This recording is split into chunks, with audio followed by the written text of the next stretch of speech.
del Partido del Trabajo, a quien agradezco mucho, diputado, sus comentarios y preguntas.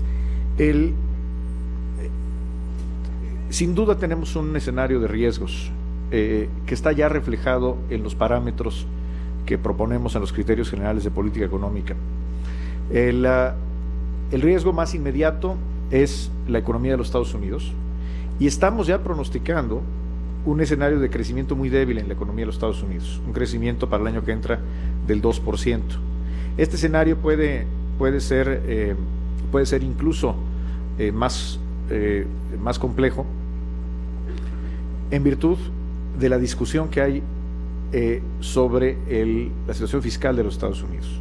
Estamos muy atentos, como creo que todos quienes participamos en la política económica debemos de estarlo, al resultado que están teniendo las negociaciones en el Congreso americano, porque indudablemente, como se ha señalado ya reiteradamente aquí por quienes han hecho uso de la voz, tenemos una vinculación inevitable con la economía de los Estados Unidos. En ese sentido, proponer una meta de balance equilibrada, es decir, sin un déficit fiscal, es uno de los elementos de protección para la economía. Es una medida prudencial que creemos que debe de tomarse, ya no debe de postergarse más. Hay que recordar que el déficit en la meta de balance se introdujo en el ejercicio 2009 a raíz de la gravísima crisis internacional que se vivió en ese año, y seguimos hasta este año 2012 en un desequilibrio presupuestal. Particularmente estamos incurriendo en un déficit primario, lo cual pone en riesgo a la economía. Creemos que esta es una medida prudencial que proteja la estabilidad y por lo tanto el bolsillo de la gente, al evitar la vulnerabilidad de crisis al tener una meta de balance en ceros. Es el momento oportuno para hacerlo. Sobre la inversión en Pemex, y esto también atiende a otras preguntas sobre la meta de balance y cómo juega la inversión en Pemex.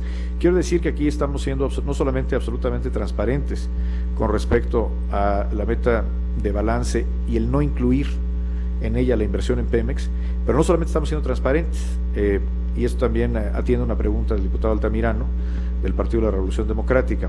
Eso es lo que nos obliga la ley. La ley lo establece, que la inversión de Pemex no se considera para la meta de balance. Y tiene un origen esta ley, tiene una racionalidad económica. La inversión de Pemex es probablemente la inversión en términos financieros más rentable para el sector público mexicano. Y es una inversión que genera su propio retorno. Por lo tanto, no tiene el mismo significado económico, más allá de la contabilidad, que tiene el déficit presupuestal. Creo que fue un avance lo que se introdujo en el año 2009 al separar de la contabilidad gubernamental la inversión de Pemex, pero eso es solo un primer paso. Como parte de las reformas hacendaria y energética, tenemos que replantear por completo la relación fiscal que existe entre Petróleos Mexicanos y la Hacienda Pública Federal. Hoy en día Pemex tiene el tratamiento de una entidad de control presupuestal directo. Y esto, que data por cierto del año de 1964, no es algo que venga desde la nacionalización de Pemex. Lo que ha hecho hace a veces difícil distinguir entre el manejo de la empresa pública estatal y las finanzas públicas de la Administración Federal centralizada. Algo que creo que tenemos que hacer como gobierno, bajo la convicción de que Pemex y las reservas de Pemex deben seguir siendo propiedad exclusiva del Estado mexicano, tenemos que tener una relación fiscal mucho más moderna que permita maximizar el patrimonio de los mexicanos y no necesariamente los ingresos fiscales del año o del trimestre, que a veces es lo que ocurre en la relación entre Hacienda y Pemex. Esta será una de las premisas hacia las que habremos de construir y habremos de trabajar en la mesa de diálogo con las diferentes fuerzas políticas para construir una reforma hacendaria. No se trata de que Pemex aporte menos al erario público, al contrario, se trata de permitir mayor inversión pública en Pemex para que Pemex pueda, a lo largo de los años y en beneficio de las generaciones presentes y futuras, generar más recursos para el desarrollo de México. Y hoy el sesgo de corto plazo que introduce esta relación de control presupuestal directo no necesariamente lo permite.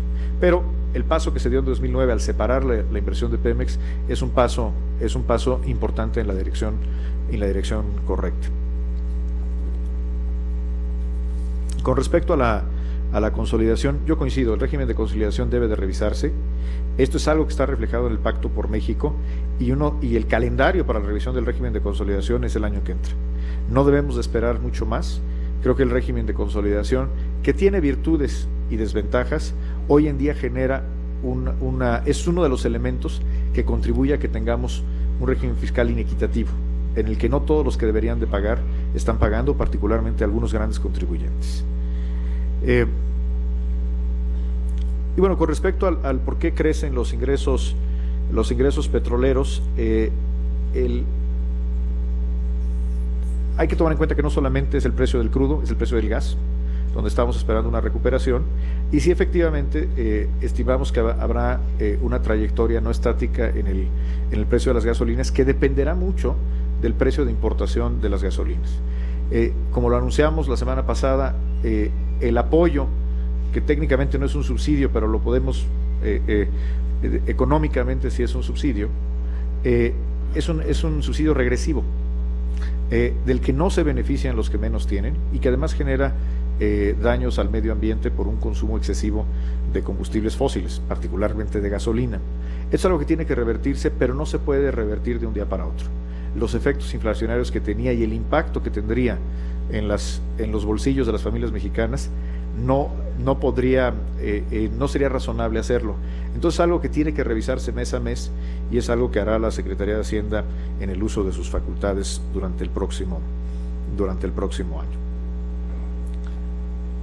Y repito, señor diputado Cantú Garza, estamos a sus órdenes para continuar este diálogo.